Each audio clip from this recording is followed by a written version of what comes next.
Thanks to our friends at The Motley Fool for sponsoring this video. Visit fool.com/Rive to receive the top 10 stocks to buy right now. Matterport is one of those companies that when it came public via SPAC, I was really excited about the potential for this stock and the company long term. I bought into the idea that we were going to be mapping a lot of spaces all over the world. That was going to be a massively growing market. I've actually used this for a small business myself. And then as the company grows, there would be ways to build on top of it. Service companies, Airbnb, Autodesk, maintenance companies, construction companies. There were so many use cases for a business like Matterport. The challenge for Matterport is the same as it is for a lot of tech companies today. When are they going to get to profitability and positive free cash flow? Because if they can't get there before the money runs out, the money that's on the balance sheet right now, then the business is in trouble and the stock isn't going to survive. And with a lot of competition coming to the market, I think there's a lot more questions today than there's ever been for Matterport, at least in its short life as a public company.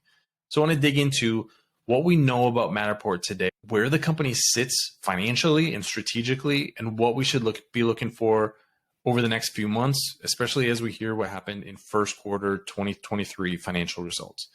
My name is Travis Hoyam.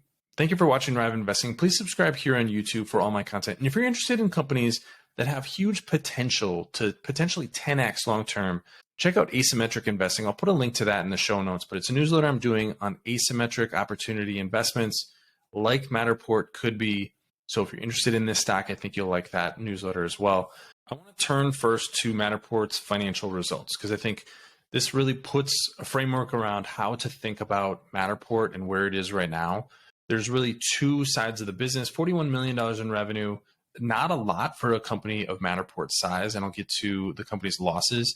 What we really should be keeping an eye on here is subscription revenue, $19.3 million, up 17% year over year. That's not a lot of growth, especially when you compare it to 100% growth for product revenue and services revenue growth of 122%. I'm going to go down here to the income statement to show you exactly why subscription revenue that we really want to see growing for Matterport, and this is the case for a lot of technology companies. Subscription revenue in the 3 months ended December 31st, 2022, $19.3 million in revenue. Costs of those subscriptions was only $6.3 million. So that's pretty typical for tech companies to get somewhere around a 70% gross margin on their subscription products. Here's the problem. Product revenue, so this is usually hard goods that they're selling, $13.6 million in revenue, costs $16.7 million. So they're losing money on every product that they sell.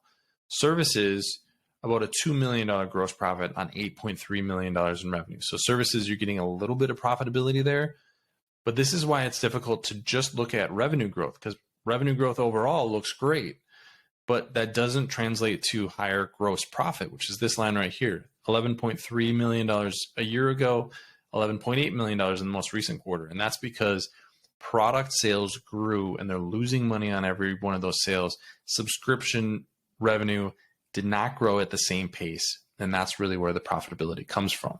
The other piece that I'm really keeping an eye on specifically for Matterport is their operating costs. So the two big buckets here, R&D down from $27.8 million a year ago to $18.4 million. And you can see, especially based on the 2022 run rate, that's starting to come down. That has to be the case for Matterport. The company is simply going to run out of money if they keep burning it on operating costs.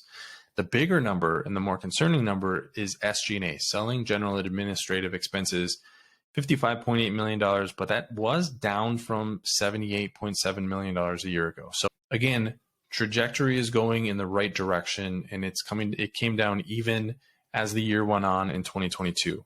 The other thing I want to highlight in these numbers, because this actually plays into both of those numbers coming down a little bit, is stock-based compensation. This is something if you haven't heard a lot about it already, you're going to hear more about it as the year goes on because technology companies have typically used stock-based compensation to pay their employees. And when stocks are going up, that's great. But stocks are coming down. So that stock or the options that they got are starting to be worth less. Also, as investors are putting more scrutiny on companies' financials, they're going, do we really want to be giving stock away and hiding the fact that there's a lot of costs here because it's being given away in stock, which is not a cash expense, it's a stock expense. So the net loss last quarter was $60 million, But stock-based compensation, which is going to primarily come out of those operating costs that I highlighted just a second ago, was $33 million. And that was down over 50% from a year ago. So that's the number right here. That's great. We want to see that number coming down.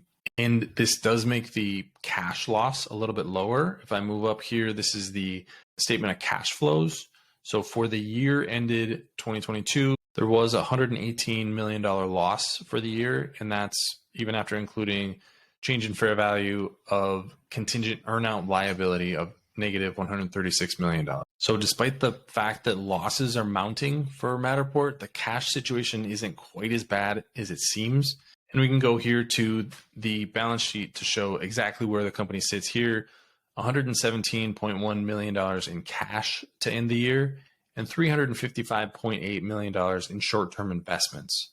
I will also note that there's no long-term debt or short-term debt for that matter. So a pretty good balance sheet for Matterport. The question is going to be, how long is this cash level? So nearly $500 million in cash. How long is that going to last if you're reporting losses quarter after quarter? They've got a long runway. I think that's pretty clear. But the question is, are you going to be able to grow to be able to be a cash flow positive company before that runway runs out? I want to get to a couple of recent partnerships and some news and kind of talk through what the strategy looks like and what we should be looking for as investors. I think AI is really the big thing to watch with Matterport. And the biggest thing we're going to have to watch is what that subscription number looks like, because if customers are saying, hey, we found better options elsewhere outside of the Matterport ecosystem, that's going to be bad news for Matterport. If they're able to leverage things like artificial intelligence to increase services, increase revenue, I think that could be a boon for the company. So like a lot of tech companies, this is one of the companies that kind of sits in a precarious situation. They are starting to add some artificial intelligence tools. This one here is for property intelligence. And like it says, enterprises can now extract even more value from their digital twins by leveraging property intelligence insights to improve business operations and enhance customer experience that accelerate their business. So again, product announcements are great. Technology announcements are great, but what can you actually turn into revenue? That's going to be the big question for Matterport.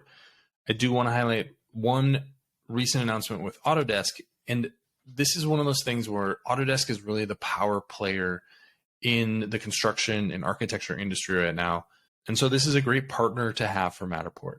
And doing part of their review process for the construction sector is a natural fit for Matterport. Again, if this increases revenue over time in subscriptions or service revenue, that's going to be great for Matterport. They have another partnership with Airbnb, natural use for Matterport. I think that's a great partnership. But again, is there some sort of competition that's coming? Because Airbnb is not going to be exclusive. They're going to allow their homeowners to use any sort of technology that they want. So is there something that comes in and disrupts Matterport and has better tools?